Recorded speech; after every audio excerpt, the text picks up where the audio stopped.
प्यारे बच्चों, आप सभी को नमस्कार। मैं आशा करता हूँ आप सब अच्छे होंगे और अपनी तैयारी में लगे हुए होंगे। प्यारे बच्चों, ये आज कक्षा 10 का विज्ञान का दूसरा चैप्टर है, अम्ल, क्षार और लवण। कल हमने पहला चैप्टर किया था रासायनिक अभिक्रियाएं। आज दूसरा चैप्टर है अम्ल, क्षार और लवण। इस चैप्टर को हम पूरा एक ही वीडियो में पूरा पढ़ेंगे विद जो सवाल जो क्वेश्चन परीक्षा में आए हुए हैं पिछले 2-3 सालों में लगातार पूछे गए हैं वो क्वेश्चन भी, और जो मोस्ट इंपोर्टेंट क्वेश्चन है उन्हें भी हम रिवाइज करेंगे।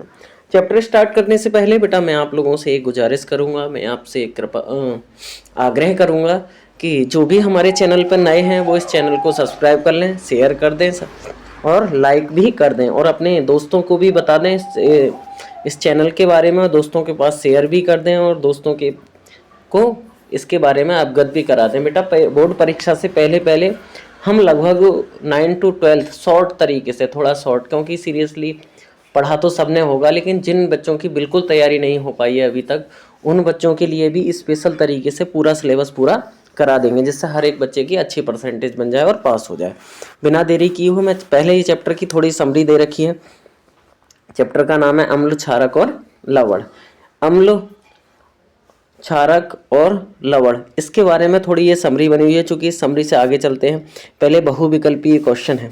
बहुविकल्पीय क्वेश्चन में क्या है बेटा, इस समरी में क्या है, इस समरी में अम्ल क्या है, अम्लों के नाम दे रखे हैं। क्या कुछ खनिज अम्ल होते हैं और दूसरे फिर इन्हें सूचक के हल्दी, लिटमस आदि, मतलब जो पूरे चैप्टर का सार है वो इसमें दे रखा है। तो मैं चैप्टर में की ओर चलता हूँ, आगे चैप्टर में क्या दे रखा है। अगला है बेटा क्वेश्चन नंबर 1 है। ये पिछली बार से ही जोड़े गए हैं क्वेश्चन। ये जो तरीके के क्वेश्चन है CBQ सेंट्रल वेट क्वेश्चन, ये पिछली बार ही जोड़े गए हैं। कह रहे हैं निम्नलिखित प्रश्न में अभिकथन ए के कथन के बाद कारण आर को इस कथन दिया गया है, सही विकल्प चुने। जैसे क्वेश्चन कंपटीशन एग्जाम में पूछे जाते थे बच्चों का आई लेवल चेक करने के लिए, IQ लेवल चेक करने के लिए, ऐसे ही अब 10th लेवल में और 12th लेवल में भी IQ को बढ़ाने के लिए, बच्चों की सोचने की क्षमता बढ़ाने के लिए ऐसे क्वेश्चन सरकार ने रखे हैं, गवर्नमेंट ने रखे हैं। तो उन्हीं में से एक क्वेश्चन ये दे रखा है। कह रहे हैं अभिकथन, यानी कि कथन क्या कहा, धातुओं के ऑक्साइड क्षारीय गुण प्रदर्शित करते हैं। ये अभिकथन में कहा गया। कारण क्या है, कारण है धातुओं के ऑक्साइड अम्ल के साथ अभिक्रिया करके लवण और जल बनाते हैं। क्वेश्चन में कहा गया धातुओं के ऑक्साइड क्षारीय गुण प्रदर्शित करते हैं। कारण में दिया धातुओं के ऑक्साइड अम्ल के साथ, धातुओं के ऑक्साइड अम्ल के साथ अभिक्रिया करके लवण और जल बनाते हैं। तो क्वेश्चन में दे रखा है, क्वेश्चन में कह रहे हैं अभिकथन ए और कारण दोनों सत्य हैं और कारण आर अभिकथन ए की सही व्याख्या करता है। दूसरे क्वेश्चन में कह रहे हैं अभिकथन ए और कारण आर दोनों सत्य हैं लेकिन कारण आर अभिकथन ए की सही व्याख्या नहीं करता है। अगले क्वेश्चन की अगला ऑप्शन दे रखा है। अगला क्वेश्चन कह रहे हैं अभिकथन ए सत्य है लेकिन आर असत्य है।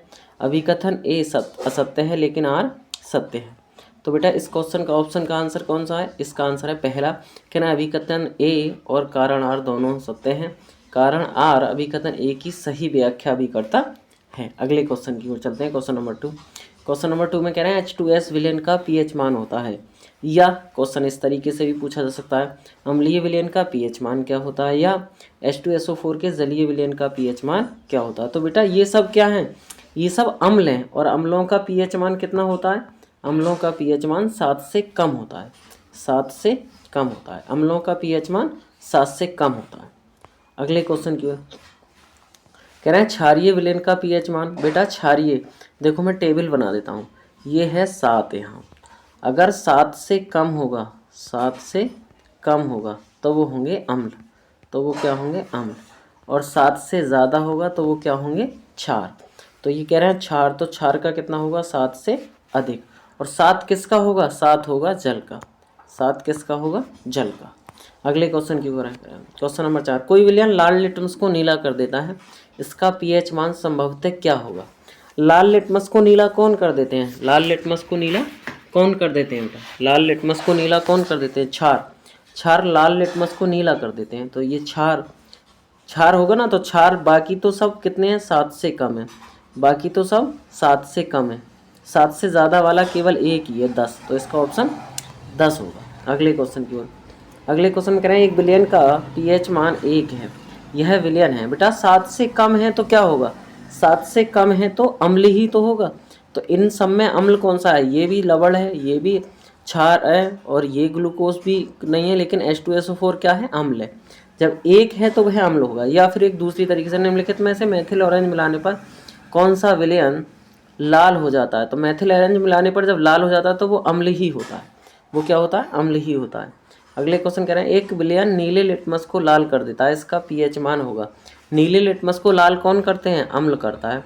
तो अम्ल कितना होगा? 7 से कम। 7 से कम में ऑप्शन कौन सा है? 7 से ज़्यादा है बेटा, ये 7 से ज़्यादा 10, 7 और 7 वाला तो क्या होगा? जल। 7 से कम का ऑप्शन है केवल 6। अगले क्वेश्चन की ओर चलते हैं। एक हाइड्रोक्लोरिक अम्ल की शक्ति 10⁻² N है, इस विलयन का पीएच मान होगा। बेटा जो पावर होती है, जो पावर होती है, जो पावर में होती है, जो पावर में होती है वही पीएच मान होती है। तो यहाँ पावर में कितनी है? 2, तो पीएच मान कितना होगा? 2 होगा। पीएच मान 2 होगा। शुद्ध जल का पीएच मूल्य होता है, तो बहुत देर से कह रहे हैं शुद्ध जल का पीएच मान 7 होता है। शुद्ध जल का पीएच मान 7 होता है। अगले क्वेश्चन की ओर चलते हैं। अगला क्वेश्चन कह रहे हैं बेटा निम्नलिखित में से कौन सा कथन उदासीन घोल के लिए असत्य है? असत्य का मतलब उदासीन घोल के लिए। हाइड्रोजन आयन H+ आयन के सांद्रण का मूल्य 10⁻⁷ मोल लीटर होता है, तो ये तो उदासीन के लिए नहीं है। हाइड्रोक्सिल आयन के सांद्रण का मूल्य 10⁻⁷ मोल प्रति लीटर होता है। पीएच का मान 0 हो। बेटा पीएच का जब मान 0 होगा तो क्या होगा? उदासीन होगा। पीएच का मान जब 0 होगा तो वो उदासीन होगा। अगला कह रहे हैं, अगला क्वेश्चन कह रहे हैं निम्नलिखित में से कौन असत्य कथन बताइए? अम्लीय विलयन का पीएच मान 7 से कम होता है, ये बात ठीक है। कह रहे हैं क्षारक विलयन में हाइड्रोजन आयन H+ छोड़ते हैं, फिर कह रहे हैं अम्ल धातुओं के साथ अभिक्रिया करके हाइड्रोजन गैस उत्पन्न करती है। फिर अगला कह रहे हैं क्षारक फिनॉल फिथेलिन को नीला रंग कर देते हैं। क्षारक क्या करते हैं? फिनॉल फिथेलिन को नीला रंग कर देते हैं। कह रहे हैं कौन सा कथन, कौन सा असत्य कथन है? कौन सा असत्य कथन है? तो दूसरा नंबर कह रहे हैं क्षारक विलयन में हाइड्रोजन आयन नहीं छोड़ते। एक तो ये ऑप्शन गलत है और एक ये ठीक है, अम्ल धातुओं के साथ अभिक्रिया करके हाइड्रोजन गैस मुक्त करती है, ये सही है। और एक ये वाला गलत है। कहना है क्षारक फिनॉल फिथेलिन का रंग नीला कर देते हैं, नीला नहीं करते, लाल कर देते हैं। अगला देखते हैं अगला क्वेश्चन। अगला क्वेश्चन कह रहे हैं सल्फ्यूरिक अम्ल में अम्लीय हाइड्रोजन परमाणुओं की संख्या कितनी होती है?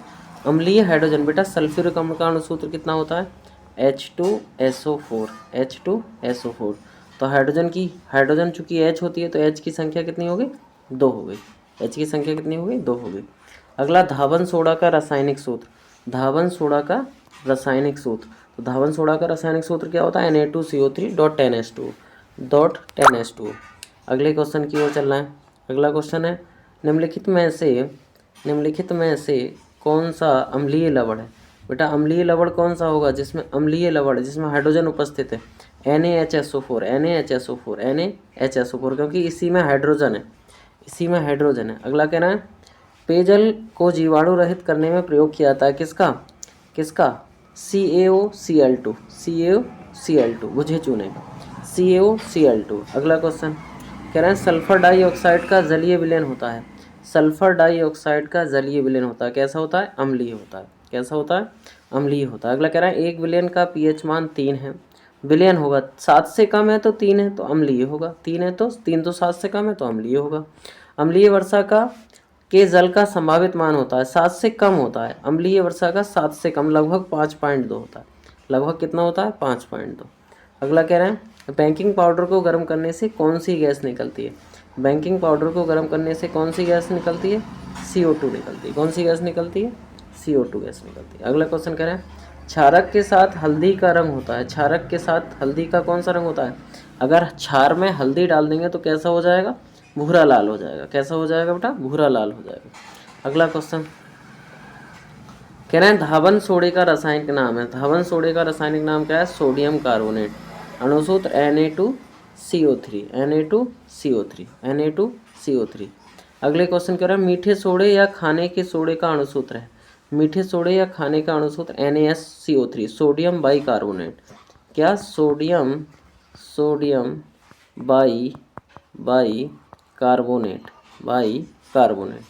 बाइकार्बोनेट। अगला क्वेश्चन जिंक चूर्ण पर तनु सल्फ्यूरिक अम्ल की अभिक्रिया से कौन सी गैस निकलती है? तो जिंक चूर्ण पर तनु सल्फ्यूरिक अम्ल करेंगे तो सल्फ्यूरिक अम्ल में होती है H2SO4, तो क्या निकल जाएगी, H2 हाइड्रोजन गैस निकल जाएगी। कौन सी गैस निकल जाएगी, हाइड्रोजन गैस निकल जाएगी। प्लास्टर ऑफ पेरिस का रासायनिक सूत्र CaSO4.1/2H2, ये क्या है, plaster of Paris. Option number D, option number D सही आंसर। अगला क्वेश्चन कह रहा है बेटा, दिए गए प्रायोगिक सेटअप में यदि प्रयोग निम्नलिखित प्रत्येक विलयन के साथ अलग अलग किया जाता है तो बल्ब किस विलयन के साथ चमकेगा, बल्ब किस विलयन के साथ चमकेगा। कौन कौन से विलयन है, तनु HCl है, अम्ल है, अगर अम्ल डाल दें तो तनु सल्फ्यूरिक अम्ल, ये भी अम्ल है, ग्लूकोज विलयन, ये भी अम्ल है, और एल्कोहल, सॉरी ग्लूकोज विलयन अम्ल नहीं है, एल्कोहल क्या है, ये भी अम्ल है। तो केवल किसके साथ, पहले और दूसरे अम्ल के साथ, यानी कि तनु HCl के साथ HCl और H2SO4, इन दो के साथ चमकेगा, केवल दो के साथ चमकेगा। अगला क्वेश्चन, शुद्ध pH वाला विलयन होता है, कौन सा होता है, शुद्ध pH, सॉरी शून्य pH वाला विलयन होता है, शून्य वाला अम्लीय होगा, शून्य वाला अम्लीय होगा। अम्ल एवं क्षारक की अभिक्रिया से प्राप्त होता है क्या, अम्ल और क्षारक की अभिक्रिया से क्या मिलते हैं, लवण और जल मिलते हैं, लवण और जल मिलते हैं। हाइड्रोजन आयन H+ की प्रकृति होती है, हाइड्रोजन आयन H+ की आकृति कैसी होती है, प्रकृति अम्लीय होती है, कैसी होती है, प्रकृति अम्लीय होती है। अगले क्वेश्चन की ओर, कहना है प्लास्टर ऑफ पेरिस की जल से अभिक्रिया कराने पर क्या बनता है, प्लास्टर ऑफ पेरिस की जल से अभिक्रिया कराने पर जिप्सम बनता है, क्या बनता है, जिप्सम बनता है। पूर्ण रूप से उदासीन विलयन का pH मान है, पूर्ण रूप से उदासीन विलयन का pH मान 7 होगा, उदासीन विलयन का pH मान 7 होगा। अगले क्वेश्चन में कह रहा है एक विलयन लाल लिटमस को नीला कर देता है, इसका pH मान होगा, उसका pH मान होगा। क्षार क्या करते हैं, क्षार लाल लिटमस को नीला कर देते हैं, क्षार क्या करते हैं, लाल लिटमस को नीला कर देते हैं। तो क्षार क्या होगा, 7 से ज़्यादा, 7 से ज़्यादा एक ही ऑप्शन है, कौन, 8। बेकिंग सोडा का अणुसूत्र है, बेकिंग सोडा का अणुसूत्र क्या होगा, NaSCO3, sodium bicarbonate, sodium bicarbonate. अगला 32 नंबर, प्रबल बेस है, प्रबल बेस है, बेस कहते हैं क्षार के लिए, क्षार कौन है, NaOH, sodium hydroxide, sodium hydroxide. अगला क्वेश्चन की ओर, कह रहे हैं CaOCl2 का प्रचलित नाम है क्या, ब्लीचिंग पाउडर कहते हैं, ब्लीचिंग पाउडर कहते हैं, CaOCl2 ब्लीचिंग पाउडर। निम्नलिखित में से कौन उभयधर्मी ऑक्साइड है, उभयधर्मी ऑक्साइड कौन सी होती है, जिंक, ZNO क्या है, उभयधर्मी ऑक्साइड है। अगला 35 नंबर में कह रहे हैं धावन सोडा है, धावन सोडा क्या है, क्षारकीय लवण है, क्या है, एक क्षारकीय लवण है। अगले क्वेश्चन की ओर चलते हैं, कह रहे हैं अभिक्रिया HCl + NaOH arrow NaCl + H2 क्या बना, ये क्या हुई, उदासीनीकरण अभिक्रिया हुई, क्या हुई, उदासीनीकरण अभिक्रिया हुई। अगला कह रहा है उदासीनीकरण अभिक्रिया हुई। अगला कह रहे हैं बेटा, कह रहे हैं निम्नलिखित सूची 1 और सूची 2 का मिलान कीजिए, सूची 1 और सूची 2 का मिलान कीजिए। नींबू के रस में, नींबू में कौन सा अम्ल होता है, साइट्रिक अम्ल होता है। बेकिंग सोडा का दूसरा नाम क्या है, सोडियम हाइड्रोक्साइड, सोडियम हाइड्रोक्साइड। चूना पत्थर क्या होता है, कैल्शियम कार्बोनेट, कैल्शियम कार्बोनेट। सिरका में क्या होता है, सिरका एसिटिक अम्ल, सिरके में कौन सा अम्ल होता है, एसिटिक अम्ल होता है। ऑप्शन नंबर बी इसका सही आंसर है। अगले क्वेश्चन की ओर चलते हैं। अगला क्वेश्चन कह रहा है यदि आप स्कूल में, लघु उत्तरीय प्रश्न है बेटा, CBQ है, यदि आप स्कूल में कोई रासायनिक प्रयोग कर रहे हैं तो अम्ल और क्षार का मिश्रण करने से पहले आपको क्या सावधानियां बरतनी चाहिए, यानी कि अम्ल और क्षार मिलाने से पहले क्या क्या सावधानियां बरतनी चाहिए। देखते हैं बेटा क्या क्या सावधानियां बरतनी चाहिए, क्या क्या सावधानियां बरतनी चाहिए। कह रहे हैं अम्ल व क्षार के मिश्रण से पहले, यानी कि अम्ल और क्षार को मिलाने से पहले आपको सुरक्षा उपकरण जैसे चश्मा, क्योंकि जब उसमें मिलाते हैं तो थोड़ी वाष्प बनती है, वो हमारी आंखों को नुकसानदायक देती है। दस्ताने, प्रयोगशाला कोट, एप्रन पहनना चाहिए। सदैव धीरे धीरे अम्ल को क्षार में मिलाना चाहिए। अम्ल किस में डालेंगे, क्षार में। आप जिस अम्ल व क्षार का उपयोग कर रहे हैं उनके विशिष्ट गुणों और संभावित प्रतिक्रियाओं के बारे में जानकारी होनी चाहिए। विशिष्ट गुणों और संभावित प्रक्रियाओं का मतलब ये दोनों क्रिया करेंगे तो क्या क्या बनाएंगे, ये पता होना चाहिए। अगले क्वेश्चन की ओर चलते हैं। अगला क्वेश्चन है बेटा, प्लास्टर ऑफ पेरिस को आर्द्ररोधी बर्तन में क्यों रखा जाना चाहिए, इसकी व्याख्या कीजिए। या प्लास्टर ऑफ पेरिस की जलयोजन अभिक्रिया लिखिए, या प्लास्टर ऑफ पेरिस प्लस क्या चीज़ मिलाएं जिससे ये जिप्सम बन जाए, या इस अभिक्रिया के लिए संतुलित रासायनिक समीकरण भी दीजिए। तो सामायिक समीकरण तो बेटा नीचे हो जाएगी पूरी।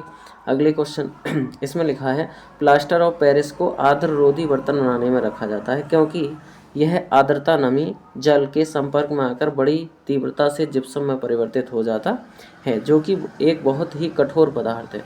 अभिक्रिया का समीकरण कुछ इस प्रकार है, ये कि plaster of Paris CaSO4 dot 1/H2O plus 1.5 अणु किसके जल के ले लिए, 1 सही 1/2, क्या बन जाएगा CaSO4 डॉट 2H2O जिप्सम बन जाएगा। क्या बन जाएगा? जिप्सम बन जाएगा। अगले क्वेश्चन की ओर चलते हैं बेटा। अगला क्वेश्चन कह रहे हैं उदासीनीकरण अभिक्रिया क्या है, 2 उदाहरण दीजिए। उदासीनीकरण अभिक्रिया पर संक्षिप्त टिप्पणी लिखिए। रासायनिक समीकरण द्वारा उदासीनीकरण अभिक्रिया को समझाइए। उदासीनीकरण अभिक्रिया को समझाइए। देखते हैं बेटा।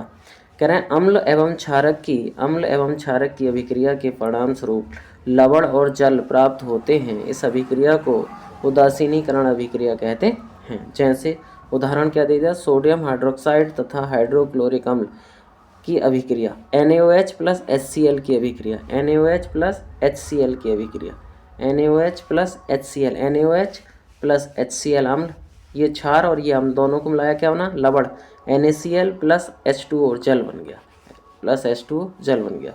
अगली रिएक्शन एक और उदाहरण दिया है बेटा इन्होंने। कह रहे हैं पोटेशियम हाइड्रोक्साइड और हाइड्रोक्लोरिक अम्ल, पोटेशियम हाइड्रोक्साइड और हाइड्रोक्लोरिक अम्ल की अभिक्रिया। तो KOH potassium hydroxide, HCl hydrochloric अम्ल, दोनों की रिएक्शन हुई तो क्या बना, KCl लवण पोटेशियम क्लोराइड और H2O जल। अगले क्वेश्चन की ओर चलते हैं। क्या होता है जब केवल रासायनिक समीकरण दीजिए। नंबर 1, एसिटिक अम्ल सोडियम कार्बोनेट से अभिक्रिया करता है। एसिटिक अम्ल सोडियम कार्बोनेट से अभिक्रिया करता है। एथेनॉल क्षारीय पोटेशियम परमैंगनेट विलयन द्वारा ऑक्सीकृत होता है। या सोडियम हाइड्रोजन कार्बोनेट एथेनोइक अम्ल से अभिक्रिया करता है। या मेथेन का दहन करते हैं। या प्लास्टर ऑफ पेरिस को गर्म किया जाता है। ये रिएक्शन देनी है बेटा। तो पहली रिएक्शन क्या थी, पहला है एसिटिक अम्ल और सोडियम कार्बोनेट की अभिक्रिया करता है। तो एसिटिक अम्ल क्या है, 2CH3COOH प्लस Na2CO3, क्या बन जाएगा बेटा, CH3COO के साथ Na चला जाएगा, 2CH3COONA प्लस यहाँ से क्या बच जाएगा H और यहाँ से CO2, तो CO2 प्लस H2O निकल जाएगा। दूसरा क्या था, दूसरी रिएक्शन क्या थी बेटा, दूसरी रिएक्शन है एथेनॉल क्षारीय पोटेशियम परमैंगनेट विलयन द्वारा ऑक्सीकृत होता है। क्षारीय पोटेशियम परमैंगनेट विलयन द्वारा ऑक्सीकृत होता है। तो दूसरा है 3C2H5OH, 3 अणु किसके ले लिए, एथिल अल्कोहल के, 2 अणु KMnO4 के ले लिए। पोटेशियम परमैंगनेट क्या बना, 2MnO2 Magnus oxide, CH3CHO acetaldehyde और 2KOH पोटेशियम हाइड्रोक्साइड और 2H2O जल बन गया, 2H2O जल बन गया। अगला 3 नंबर क्वेश्चन में क्या था बेटा, सोडियम हाइड्रोजन कार्बोनेट एथेनोइक अम्ल से अभिक्रिया करता है। तो क्या है ये, सोडियम बाइकार्बोनेट या sodium hydrogen carbonate plus acetic अम्ल CH3COOH, क्या बन जाएगा, sodium acetate CH3COONA plus CO2 plus H2O। अगला क्वेश्चन नंबर 4, मेथेन का दहन करते हैं। तो मेथेन होती है CH4, दहन ऑक्सीजन की उपस्थिति में कराते हैं तो क्या निकल जाती है, CO2 कार्बन डाइऑक्साइड और 2H2O जल के 2 अणु निकल जाते हैं, 5 नंबर, प्लास्टर ऑफ पेरिस को गर्म किया जाता है। प्लास्टर ऑफ पेरिस का अणु सूत्र CaSO4.1/H2O प्लस 3/2 H2O, क्या बनेगा CaSO4.2H2O, क्या बनेगा CaSO4.2H2O। अगला क्वेश्चन 6 नंबर, कह रहे हैं एथेनॉल को सांद्र सल्फ्यूरिक अम्ल के साथ 443 केल्विन पर गर्म करते हैं। एथेनॉल को सांद्र सल्फ्यूरिक अम्ल के साथ 443 केल्विन पर गर्म करते हैं। अगला क्वेश्चन, तो ये क्या है बेटा, एथेनॉल का नाम C2H5OH, एथिल अल्कोहल को ही एथेनॉल कहते हैं। गर्म किया हमने सांद्र H2SO4 की उपस्थिति में, क्या बना C2H4 एथेन प्लस H2O। अगला क्वेश्चन है बेटा, अगला क्वेश्चन बहुत ज़्यादा मोस्ट इंपॉर्टेंट है। कह रहे हैं pH की परिभाषा दीजिए, इसे हाइड्रोजन आयन सांद्रण से क्या संबंध है, या pH मूल्य क्या है हमारे दैनिक जीवन में इसका क्या महत्व है। इस तरीके से भी कुछ क्वेश्चन आ सकता है, या क्वेश्चन ऐसे आ सकता है पीएच से आप क्या समझते हैं, शुद्ध जल में हाइड्रोजन आयनों का सांद्रण क्या होता है, या पीएच मूल्य पर संक्षिप्त टिप्पणी लिखिए, या दैनिक जीवन में पीएच के महत्व की टिप्पणी लिखिए। अगले क्वेश्चन इसका आंसर देखते हैं बेटा। पीएच कह रहे हैं पीएच अम्लों तथा क्षारकों के जलीय विलयन में हाइड्रोजन आयनों की सांद्रता मापने की इकाई है। किसकी? अम्लों और क्षारकों की। अम्लों और क्षार में कितने हाइड्रोजन है, ये उसकी माप है। क्या? पीएच। किसी विलयन का पीएच मान उसमें उपस्थित हाइड्रोजन आयन सांद्रण के व्युत्क्रम का लघुगणक होता, यानी कि पीएच बराबर माइनस के log H plus. H plus क्या है? H प्लस आयनों को मोल प्रति लीटर में सांद्रण है। फिर कहना है शुद्ध जल में हाइड्रोजन आयन का सांद्रण 1 × 10⁻⁷ होता है। किसका? मोल प्रति लीटर शुद्ध जल का। अगले क्वेश्चन में कहना है दैनिक जीवन में पीएच का महत्व। दैनिक जीवन में पीएच का महत्व। नंबर पहला, हमारे पाचन तंत्र का पीएच। हमारे उदर में स्थित HCl अम्ल भोजन के पाचन में सहायक होता है। अधिक मात्रा में HCl का उत्पादन उदर में गंभीर दर्द व जलन उत्पन्न कर देता है, जिससे मुक्त होने के लिए प्रति अम्ल यानी कि एंटासिड लेना पड़ता है। यह HCl की अधिक मात्रा को अभिक्रिया द्वारा उदासीन कर देता है। मिल्क ऑफ मैग्नीशिया या मैग्नीशियम हाइड्रोक्साइड MgOH का अल्टाइल प्रति अम्ल का एक अच्छा उदाहरण है। यानी कि अगर हमारे पेट के अंदर हमारे पाचन में HCl ज़्यादा अगर हो जाए, पाचन में सहायक होता है, और HCl किसका उत्पादन करता है? गंभीर दर्द और जलन उत्पन्न करता है। अगर ये ज़्यादा हो जाए तो फिर क्या लेना पड़ती है? हमें प्रति अम्ल लेनी पड़ती है, एंटासिड लेनी पड़ती है। अगला क्वेश्चन कह रहे हैं पीएच परिवर्तन के कारण दंत क्षय, यानी कि मुंह का पीएच अगर ज़्यादा हो जाए, कम हो जाए, ज़्यादा होगा तब भी दिक्कत होगी, ज़्यादा कम होगा तब भी दिक्कत होगी। तो कह रहे हैं मुंह के पीएच का मान 5.5 से कम, यानी कि कम होगा तो अम्लीय होगा। अधिक अम्लीय होने पर दांतों का क्षय, यानी कि दांत क्या होते हैं, फिर दांत घिसने शुरू हो जाते हैं, दांतों में वो दुर्गी जो लग जाती है, यानी कि दांत गल से जाते हैं दांत, क्षय प्रारंभ हो जाता है। दांतों की सुरक्षा के लिए दांतों पर कैल्शियम फास्फेट का इनेमल होता है। इनेमल जो ऊपरी परत होती है दांतों की, उसे इनेमल कहते हैं, जिसका पीएच मान 5.5 से कम होने पर संक्षारण हो जाता है। यानी कि मुंह की लार का पीएच मान अगर 5.5 से कम होगा तो हमारा इनेमल गल जाएगा दांतों का, और दांत गलने लगेंगे, संक्षारण हो जाता है। उचित दंतमंजन, ये इसे करने के लिए क्या करेंगे? उचित दंतमंजन क्षारीय प्रकृति के। बेटे जितने भी दंतमंजन होते हैं सब क्षारीय होते हैं, जितने भी दंतमंजन होते हैं सब क्षारीय होते हैं। तो क्षारीय प्रकृति का होने के कारण के प्रयोग द्वारा दंत क्षय को रोका जा सकता है। अगला क्वेश्चन कह रहे हैं पशुओं एवं पौधों द्वारा उत्पन्न रसायनों से आत्मरक्षा। पशुओं और पौधों द्वारा उत्पन्न रसायनों से आत्मरक्षा। मधुमक्खी के डंक में अम्ल होता है जो इसके द्वारा काटने पर यह हमारे शरीर में प्रविष्ट कर जाता है, जिससे हमें जलन व दर्द का अनुभव होता है। डंक मारे गए स्थान पर बेकिंग सोडा या दुर्बल क्षार लगाने से आराम मिलता है। इसी प्रकार कई अन्य जंतुओं से हम उचित उपचार द्वारा आत्मरक्षा कर सकते हैं। बेटा जब कोई मधुमक्खी या कोई चीज़ काटती है तो वो हमारे शरीर के अंदर अम्ल का प्रवेश कराती है। किसका? अम्ल का। वो प्रवेश अम्ल खत्म करने के लिए हम क्या करते हैं? वहाँ पर क्षार लगाते हैं। डॉक्टर भी क्या करता है? क्षार लगाता है, तब वो हमें आराम देता है। अगला क्वेश्चन कह रहे हैं पौधों में पीएच का क्या महत्व है? तो कह रहे हैं पौधों में पीएच, कई पौधों में हानिकारक अम्लों का स्राव होता है। जैसे नेटल एक क्षारीय पौधा है, नेटल एक शाकीय पौधा है। इसके पत्तों में डंकनुमा भाल होते हैं जो जंतु के शरीर में छू जाने पर डंक जैसा दर्द देते हैं, क्योंकि इस बालों पर मेथेनोइक अम्ल का स्राव होता है। इससे उत्पन्न दर्द को कम करने के लिए ढाक के पौधों के पत्ते रगड़ने का प्रयोग करते हैं। अगला क्वेश्चन है आप कैसे बनाएंगे, या केवल रासायनिक समीकरण दीजिए। सोडियम सल्फेट से सोडियम कार्बोनेट कैसे बनाएंगे? तो सोडियम सल्फेट को कार्बन तथा चूने के पत्थर के साथ गर्म करने पर सोडियम कार्बोनेट बनता है। Na2SO4 + 4C arrow Na2S + 4CO, फिर Na2S ले लिया प्लस CaCO3 एरो क्या बन गया? Na2CO3 + CaS प्लस क्या बन गया? CaS। अगले क्वेश्चन की ओर चलते हैं बेटा। अगला है दूसरा क्वेश्चन क्या है? बुझे हुए चूने से ब्लीचिंग पाउडर कैसे प्राप्त करोगे, या क्या होता है जब शुष्क बुझे चूने की क्रिया Cl2 से कराई जाती तो शुष्क बुझे हुए चूने पर शुष्क क्लोरीन की क्रिया से ब्लीचिंग पाउडर प्राप्त होता है। जैसे CaOH का अल्टोइल plus Cl2 arrow CaOCl2 plus H2 CaOCl2 plus H2। अगला क्वेश्चन की ओर चलते हैं, अगले क्वेश्चन की ओर चलते हैं। कह रहे हैं क्या होता है जब, क्या होता है जब, क्या होता है जब, क्या होता है जब केवल रासायनिक समीकरण दिए। सोडियम बाइकार्बोनेट खाने को सोडा को गर्म करते हैं। सोडियम बाइकार्बोनेट या खाने की सोडा को गर्म करते हैं। तो क्या है, सोडियम बाइकार्बोनेट बनता है जब कार्बन डाइऑक्साइड गैस निकलती है। मतलब सोडियम बाइकार्बोनेट सोडियम बाइकार्बोनेट को गर्म करने पर सोडियम कार्बोनेट बनता है और CO2 कार्बन डाइऑक्साइड गैस में निकलती है। तो ये कहने लगी मैंने सोडियम बाइकार्बोनेट 2NaCO3 क्या बन गया, ये गर्म करने का चिन्ह है। Na2CO3 प्लस H2O जल plus CO2 carbon dioxide gas है, इसलिए एरो इसमें ऊपर की ओर लगाइए। अगले क्वेश्चन, अगला दूसरा क्या कह रहे हैं बेटा, दूसरा कह रहे हैं ब्रंजक चूर्ण की क्रिया तनु सल्फ्यूरिक अम्ल से होती है, या ब्रंजक चूर्ण से क्लोरीन कैसे बनाएंगे। ब्रंजक चूर्ण से क्लोरीन कैसे बनाएंगे।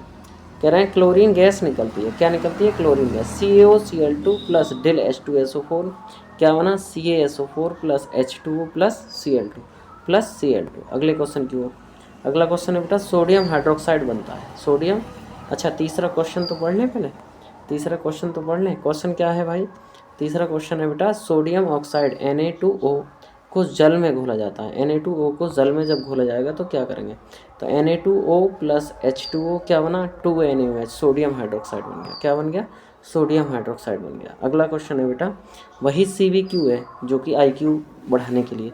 कह रहे हैं दिए गए तथ्य को ध्यान से पढ़िए और प्रश्नों के उत्तर लिख दीजिए। प्रयोगशाला में प्रयोग करते समय शिक्षक ने विद्यार्थियों को 3 समूहों में विभाजित किया। उन्हें उनके pH का पता लगाने के लिए विभिन्न विलयन दिए। उन्होंने अम्लीय, क्षारीय और उदासीन विलयनों में वर्गीकृत किया। नंबर 1, समूह ए में नींबू का रस, सिरका, रंगहीन बातित पेय। समूह बी में टमाटर का रस, कॉफ़ी और अदरक का रस। अब क्या पूछ रहे हैं बेटा, क्या पूछ रहे हैं, समूह सी में क्या है, सोडियम हाइड्रोक्साइड, सोडियम क्लोराइड और चूने का पानी। फिर पूछ रहे हैं पहले नंबर पर कह रहे हैं बेटा क्या, दिए गए विलयनों के लिए किसी समूह का pH मान 7, ए नंबर पर 7 से कम, बी नंबर पर 7 से अधिक होने की संभावना है।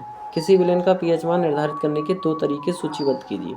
तो 2 तरीके, अच्छा पहले में कह रहे हैं किस समूह का pH मान 7 से कम है, तो समूह ए का, समूह ए में सब अम्ल ही अम्ल थे। समूह ए में क्या थे, समूह ए में नींबू का रस अम्ल है, सिरका भी अम्ल है, रंगहीन बातित पेय भी अम्ल है, इसलिए इसका क्या होगा, pH मान 7 से कम होगा। फिर और बी में क्या है, बी में भी टमाटर के रस भी अम्लिक होता है, कॉफ़ी और अदरक ये भी अम्ल होते हैं। तो ए और बी का pH मान क्या होगा, 7 से कम होगा। फिर बी नंबर पे क्वेश्चन क्या पूछ रहे हैं, बी नंबर पूछ रहे हैं 7 से अधिक संभावना। तो समूह सी में जो है, समूह सी में क्या है, सब क्षार है। ये समूह सी में सब क्या है, क्षार हैं। तो क्षारों की क्या होगा, pH मान 7 से अधिक होगा, 7 से अधिक होगा, 7 से अधिक होगा। तो इसलिए समूह सी जो होगी वो क्षार होगी। फिर अगला कह रहे हैं किसी विलयन का pH मान निर्धारित करने के 2 तरीके। किस तरीके, यूनिवर्सल इंडिकेटर ले लेते हैं। इंडिकेटर का मतलब सूचक। यूनिवर्सल इंडिकेटर का प्रयोग करके pH मान का पता लगा सकते हैं।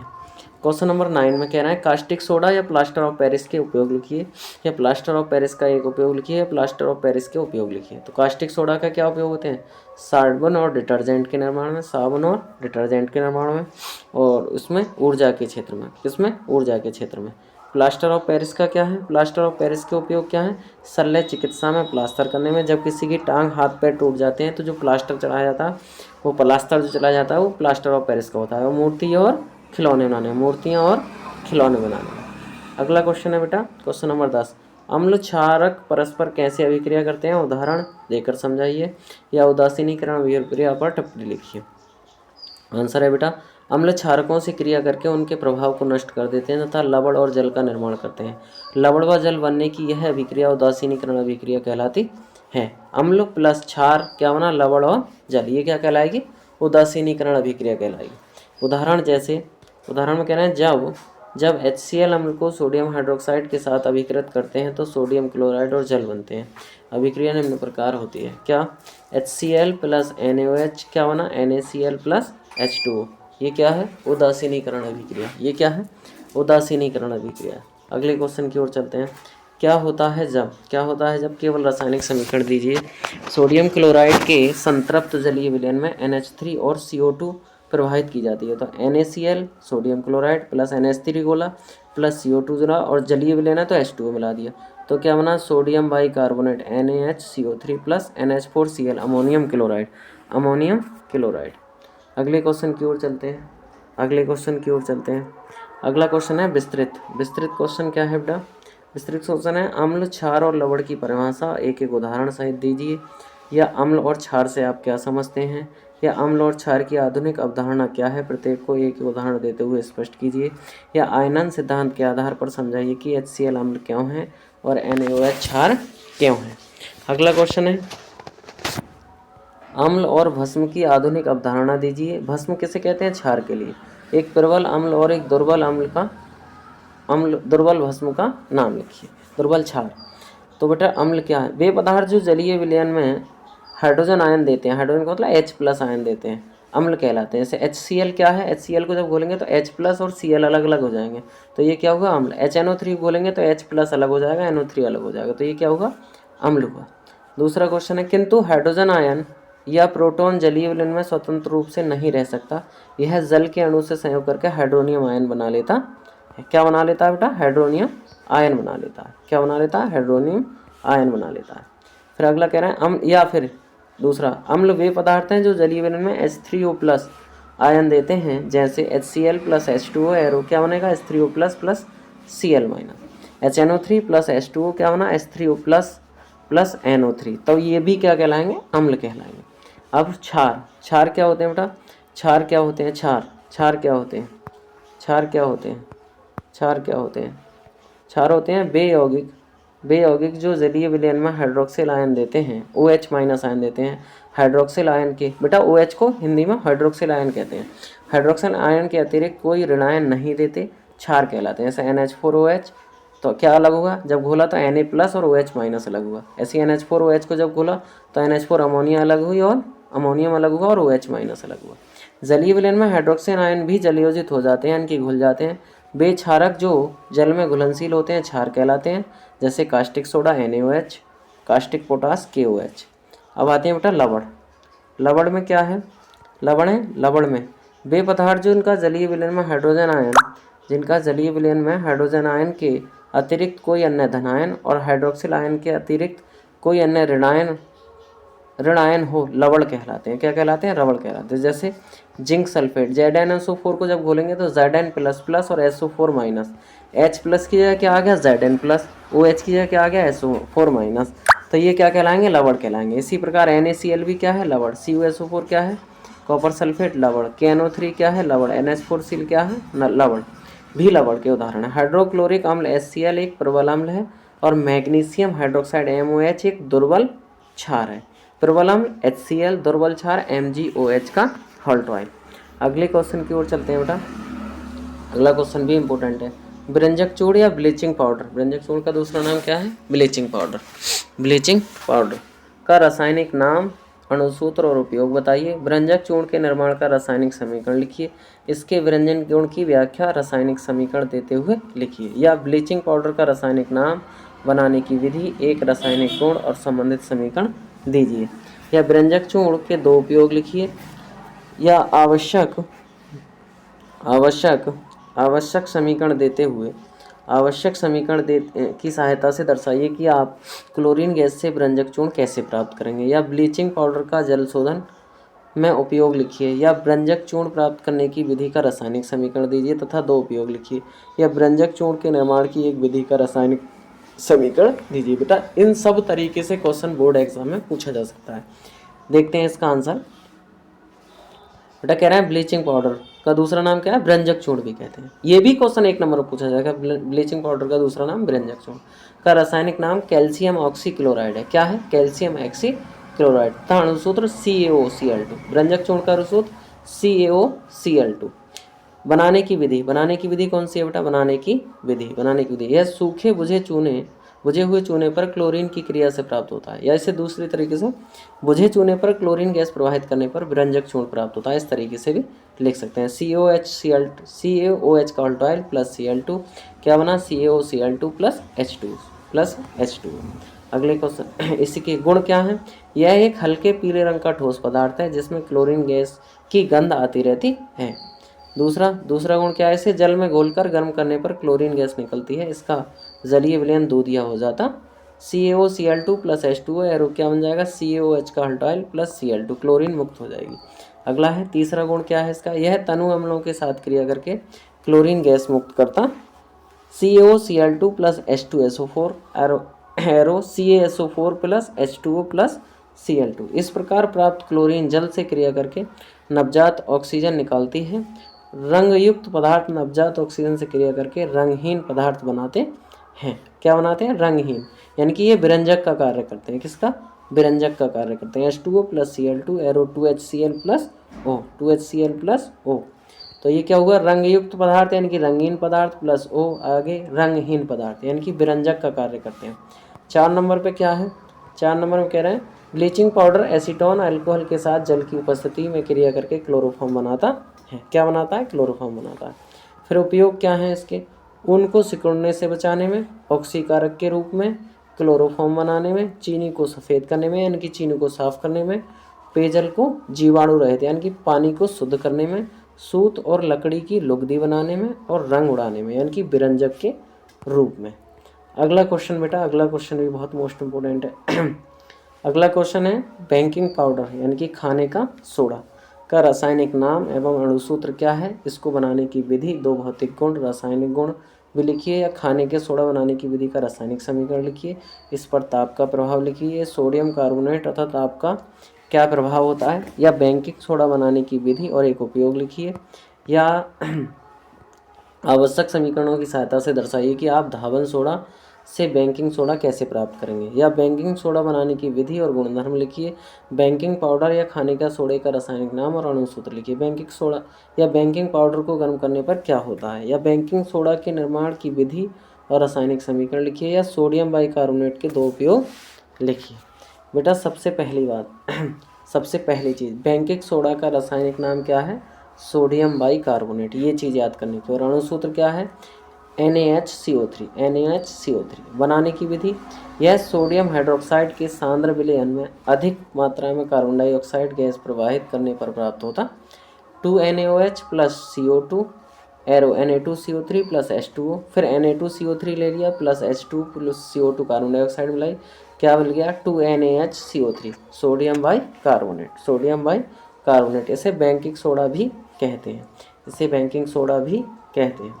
अगला है बेटा गुण, गुण में कह रहा है यह एक सफ़ेद क्रिस्टलीय जल में अल्पविलय पदार्थ है, इसका जलीय विलयन क्षारीय होता है, इसको गर्म करने पर सोडियम कार्बोनेट यानी कि धावन सोडा में टूट जाता है, कार्बन डाइऑक्साइड गैस निकलती।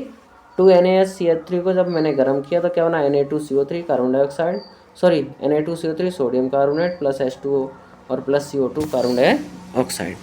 अगला 4 नंबर गुण है इसका, यह तनु अम्लों के साथ अभिक्रिया करके लवण जल और कार्बन डाइऑक्साइड गैस निकालता है।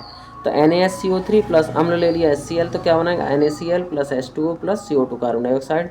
2NaHCO3 प्लस H2SO4 N के अम्ल ले लिया तो Na2SO4 सोडियम सल्फेट, H2O जल और कार्बन डाइऑक्साइड। बेटा अगला क्वेश्चन भी इम्पोर्टेंट है। अगला क्वेश्चन में कह रहा है धावन सोडा सोडियम कार्बोनेट बनाने की विधि लिखिए, BaCl2 और SO2 के साथ होने वाली अभिक्रियाओं के रासायनिक समीकरण भी लिखिए, या धावन सोडा बनाने की रासायनिक समीकरण और इसका एक उपयोग भी लिखिए। क्या है उत्तर में, धावन सोडा का रासायनिक नाम क्या है, सोडियम कार्बोनेट, और अणुसूत्र क्या है, Na2CO3.10H2। अणुसूत्र क्या है, Na2CO3.10H2। कास्टिक सोडा के सांद्र विलयन में कार्बन डाइऑक्साइड गैस प्रवाहित करने पर सोडियम कार्बोनेट का विलयन प्राप्त होता है, जिसका वाष्पन करने पर सोडियम कार्बोनेट के क्रिस्टल प्राप्त होते हैं, सोडियम कार्बोनेट के क्रिस्टल प्राप्त होते हैं। तो क्या बना, 2NaOH प्लस CO2, क्या बना, Na2CO3 sodium carbonate plus H2O जल। सोडियम कार्बोनेट को कपड़े धोने का सोडा या सोडा एस के नाम से भी जाना जाता है। पहले नंबर BaCl2 से क्रिया, यह BaCl2 प्लस BaCO3 में बदल जाता है, तो BaCl2 प्लस Na2CO3, एरो क्या बन जाएगा, BaCO3 plus 2NaCl plus 2NaCl। SO2 sulphur dioxide से क्रिया, कह रहे हैं इसके विलयन में SO2 गैस प्रवाहित करने पर सोडियम सल्फाइड और सोडियम बाईसल्फाइड बनते हैं। तो Na2CO3 plus SO2 sulphur dioxide ले ली, क्या बना, Na2SO3 सोडियम सल्फाइड और कार्बन डाइऑक्साइड CO2। Na2CO3 ले लिया प्लस 2SO2 सल्फर डाइऑक्साइड ले ली प्लस H2O जल ले लिया, क्या बना, 2NaHSO3 sodium bisulphite plus CO2 carbon dioxide. उपयोग क्या है बेटा इसके? कपड़े धोने में, जल की कठोरता दूर करने में, जल की कठोरता दूर करने में। अगला क्वेश्चन है बेटा, प्लास्टर ऑफ पेरिस किसे कहते हैं? इसे बनाने की विधि, गुण व उपयोग लिखिए। प्लास्टर ऑफ पेरिस का सूत्र, इसे जिप्सम कैसे प्राप्त करेंगे या क्या होता है? जिप्सम को गर्म किया जाता है, या प्लास्टर ऑफ पेरिस की जल से क्रिया कराई जाती है, या प्लास्टर ऑफ पेरिस पर संक्षिप्त टिप्पणी लिखिए। बेटा ये क्वेश्चन किसी भी तरीके से पूछा जा सकता है जितने इनमें दिया रखा है। उत्तर में क्या लिखा है इसके? उत्तर में कह रहे हैं बेटा, जिप्सम को 373 केल्विन पर गर्म करने पर प्लास्टर ऑफ पेरिस बनता, क्या बनता है? प्लास्टर ऑफ पेरिस बनता है। तो जिप्सम के लिए लिया CaSO4.2H2O, गर्म किया 373 केल्विन पर, तो क्या बना? CaSO4.1/H2O, plaster of Paris. गुण क्या है इसके प्लास्टर ऑफ पेरिस के? प्लास्टर ऑफ पेरिस सफ़ेद रंग का चूर्ण है जो 373 केल्विन पर उच्च ताप पर गर्म करने पर कैल्शियम सल्फेट में बदल जाता CaSO4 का H2O। ये यही चीज़ है, बस यहाँ हॉल्ट ऑयल कर देंगे तो 1/2 खत्म हो जाएगा। तो क्या बना? 2CaSO4 कैल्शियम सल्फेट प्लस जल। दूसरी रिएक्शन, दूसरा क्या है बेटा? दूसरा कह रहा है प्लास्टर ऑफ पेरिस की जल से क्रिया कराने पर ऊष्मा उत्पन्न होती है और वह शीघ्रता से जिप्सम में बदलकर जम जाता है। इस क्रिया को प्लास्टर ऑफ पेरिस का जमना कहते हैं। तो क्या है? 2CaSO4.1/H2O प्लस 3H2O, क्या बना? 2CaSO4 जिप्सम बन गया .2H2O।